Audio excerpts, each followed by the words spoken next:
یہ وہ تاریخی دن ہے جب اسلام آباد کی ایک خصوصی عدالت نے سابق صدر جنرل ریٹائرڈ پرویز مشرف کو آئین سے سنگین غداری کا مرتکب قرار دیتے ہوئے سزائے موت سنا دی تھی۔ یہ پاکستانی تاریخ میں آئین کے آرٹیکل 6 کے تحت سنایا جانے والا پہلا فیصلہ تھا۔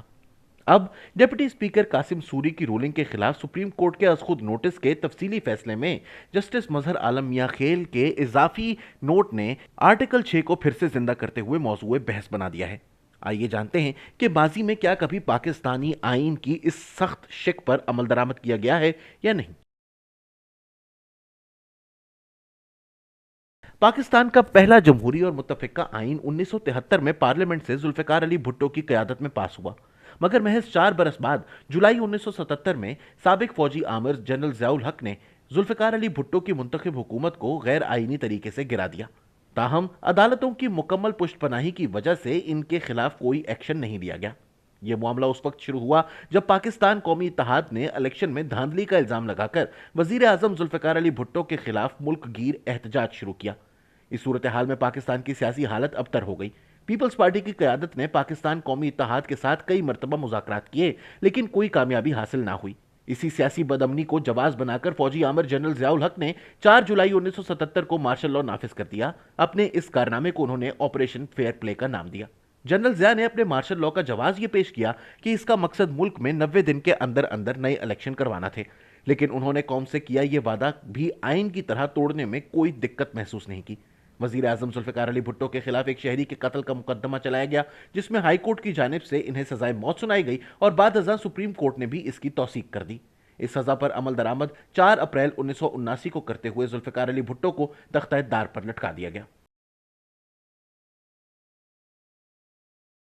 12 اکتوبر 1999 بھی ملکی تاریخ کا وہ سیاہ دن ہے جب سابق فوجی آمر جنرل پرویز مشرف نے وزیر اعظم نواز شریف کو غیر آئینی طریقے سے ہٹا کر 9 سال تک ملک کی جڑوں کو کھوکھلا کیا۔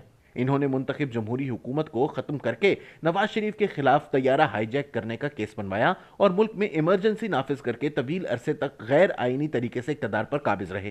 ان کے اس مارشل لاء کو پہلے سپریم کورٹ اور بعد ازاں 17ویں ترمیم کے ذریعے پارلیمان کی توثیق بھی حاصل ہوئی۔ یاد رہے کہ انہوں نے بھی قوم سے وعدہ کیا تھا کہ 17ویں آئینی ترمیم کے بدلے میں وہ 31 دسمبر 2004 کو فوج سے ریٹائر ہو کر محض صدر پاکستان کا عہدہ اپنے پاس رکھ لیں گے، لیکن اپنے پیش رو کے نقش قدم پر چلتے ہوئے انہوں نے بھی یہ وعدہ وفا نہ کیا۔ تاہم 17ویں ترمیم کے باعث اس آئین شکنی پر آرٹیکل 6 کا مقدمہ بنانا ممکن نہ رہا، کیونکہ اسے آئینی کور حاصل ہو چکا تھا۔ اس کے بعد 2007 میں جب فوجی آمر پرویز مشرف نے اپنے غیر آئینی اقتدار کو مزید طول دینے کے لیے 3 نومبر کو ملک میں ایمرجنسی نافذ کی، تو انہوں نے سپریم کورٹ اور ہائی کورٹ کے قریب 60 ججز کو برطرف کر کے نظر بند کیا اور تمام نجی چینلز کی نشریات کی بندش کر کے بنیادی انسانی حقوق معطل کر دیے۔ 14 نومبر 2007 کو انہوں نے پی سی او میں ترمیم کر کے ایمرجنسی کو ختم کرنے کا اختیار صدر مملکت کو منتقل کر دیا، اور صدر مملکت وہ خود تھے۔ پھر قوم نے وہ نظارہ بھی دیکھا جب اپنی وردی کو کھال قرار دینے والے پرویز مشرف نے 28 نومبر 2007 کو آرمی چیف کا عہدہ چھوڑ کر خود کو تیسری بار صدر منتخب کرایا، لیکن انہیں اس بار ایمرجنسی اٹھانے کا کڑوا گھونٹ پینا پڑا۔ یہ ایمرجنسی 42 دن تک جاری رہی، جو آج تک پاکستانی تاریخ میں ایک سیاہ باب کے طور پر درج ہے۔ 2013 میں وزیر اعظم نواز شریف کی حکومت نے فوجی آمر پرویز مشرف کے خلاف آئین کے آرٹیکل 6 کے تحت کارروائی شروع کرنے کا فیصلہ کرتے ہوئے ان کے خلاف مقدمہ چلایا۔ یہ فیصلہ 2007 میں ایمرجنسی کے نفاذ اور ججز کو نظر بند کرنے جیسے اقدامات کی وجہ سے کیا گیا۔ یہ مقدمہ 6 سال تک خصوصی عدالت میں زیر سماعت رہا۔ 17 دسمبر 2019 کو سنگین غداری کا مقدمہ سننے والی خصوصی عدالت نے پرویز مشرف کو ملک کا آئین توڑنے کی پاداش میں سزائے موت کا فیصلہ سنا دیا۔